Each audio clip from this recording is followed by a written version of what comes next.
Hey you guys, I thought I would do today's blog from lockdown as a vlog, a video, because it saves me from writing and it's been a long day. Um, yeah, so it's been a rainy day and we're in a series of a few rainy days here.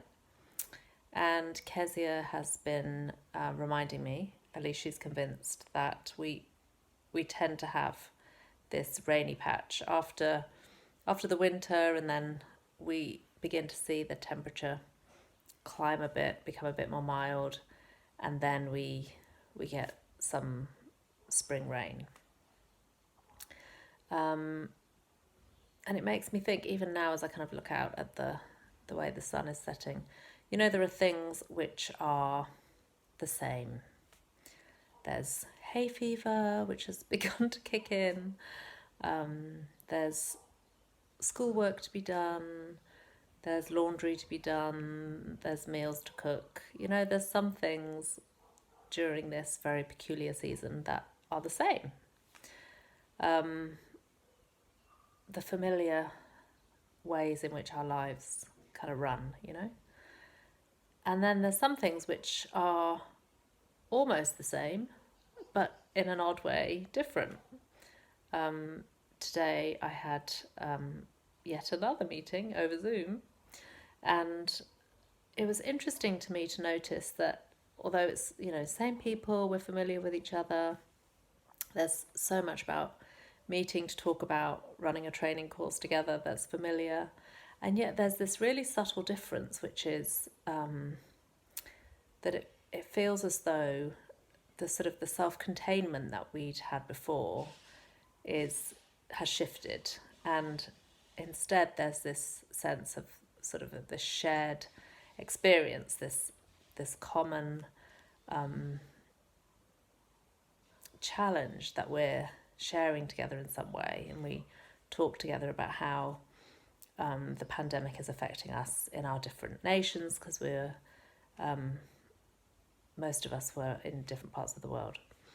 And so there's this interesting shift, which I don't know about you, but I feel as though that kind of, those can be good things. They can be hard things and good things.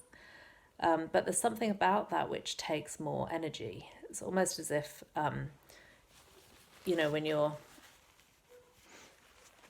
when you're walking around in high heels or something, like, it's not like you don't know how to walk. It's not like you don't know the way to go, but there's something about walking in this particular way that takes more energy. It kind of knocks you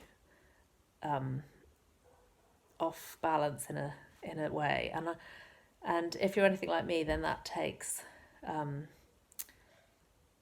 maybe you're feeling more tired than normal. I know I am, and there's an energy expenditure that's happening, which is due to this sort of disequilibrium of this whole time. And I was laughing to myself because I just went on my treat of a dog walk. So, very happy that we have a dog, so therefore we're allowed to go for a walk with the dog, just one of us at a time. And, I'm very pleased for those people who live in places where their governments have said that, one exercise outing a day is permitted. Because here in Spain, we're not allowed an exercise outing, but we are allowed to exercise our dogs briefly. And so anyway, I was taking the dog. And if you guys who know our house and what the surroundings are like, you'll probably remember this kind of woodland area. And so I just walked the dog just off the end of the road and into this woodland area. And it's eerily quiet. Like, it's so familiar. It's where we go every day. But it's eerily quiet. The usual sounds of the traffic on the motorway that's sort of in the valley below that woodland hillside. There's maybe 2 cars that passed. And so it's weird. And I ordinarily feel very safe. I go and I walk around. I have been taken unawares by the wildlife when it's been dark. But during the daylight, absolutely fine. But a few days ago, I once again was taken by surprise by a wild boar. It didn't notice me, but I and the dog did run very fast up the hill. The last time I encountered a wild boar, I was fortunately able to run down the hill, but this time I had to run up the hill. Anyway, so I was aware of this, and when I walked this evening, it was still light. It was like 7, but it was still light. Ordinarily, the wild boar don't bother people in these areas where they're used to there being, pedestrian traffic and stuff. They come out when everybody's left. But now, of course, it's much quieter. There's not so many people, and they're coming out earlier and earlier. I say they. I don't know if it's just one or more than one.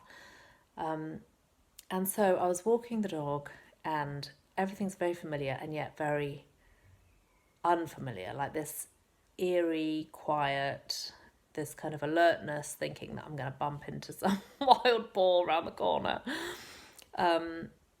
And I was thinking about all the normal sort of little wildlife tracks that you see, and you're aware that there are animals that come out when the people are not around and walk these little tracks.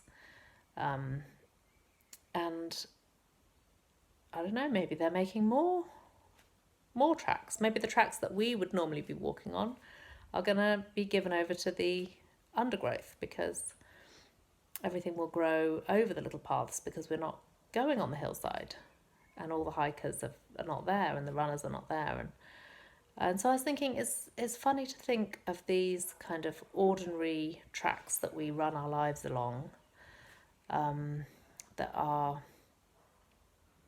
we're going to need to make some new tracks. We're going to need to do some things in some different ways. And it knocks us off kilter. And there's some good things about that, and there's some things which are difficult.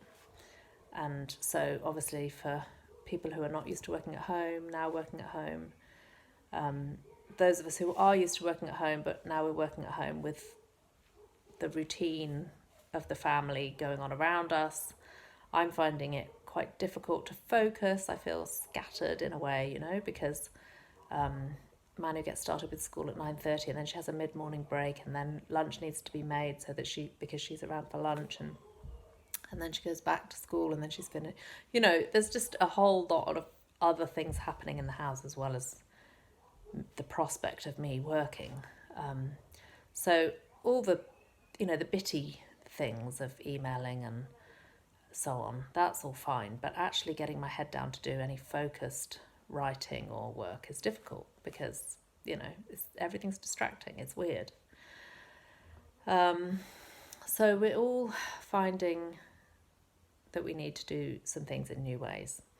And like I said, some of the shifts, I think, can bring about new areas of growth for us. And one of the things I've noticed that I'm really enjoying is that previously Manu was really resistant to any kind of family devotions, like, why would you want to read a psalm together? Like, weird. And, she was great if we were doing any kind of prayer practices with other people, with other kids, other families. But if it was just us, she was quite resistant. But somehow over these days, the sort of more mellow morning time that we have, because we don't have a school run, she's entering into family devotions with enthusiasm and praying and joining us, and the resistance is falling away. So that's a question that I have for myself in these days. Like, what are the new places of growth where old resistance can fall away and give way to new ways of doing things, new goodness, new ways of receiving. And where am I noticing that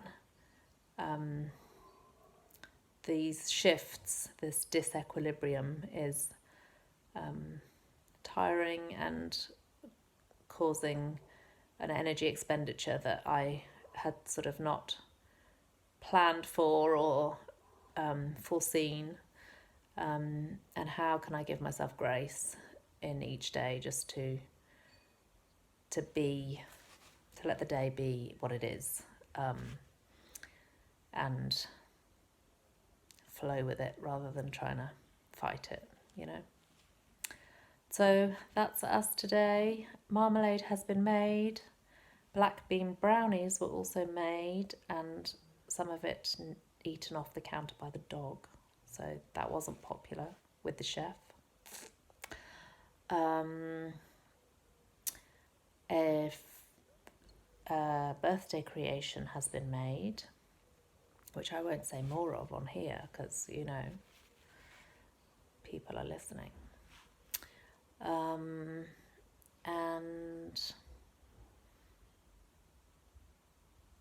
I think that's about it for now. So I will leave you there and wish you a very happy Tuesday evening. It is our day 9. Bye for now.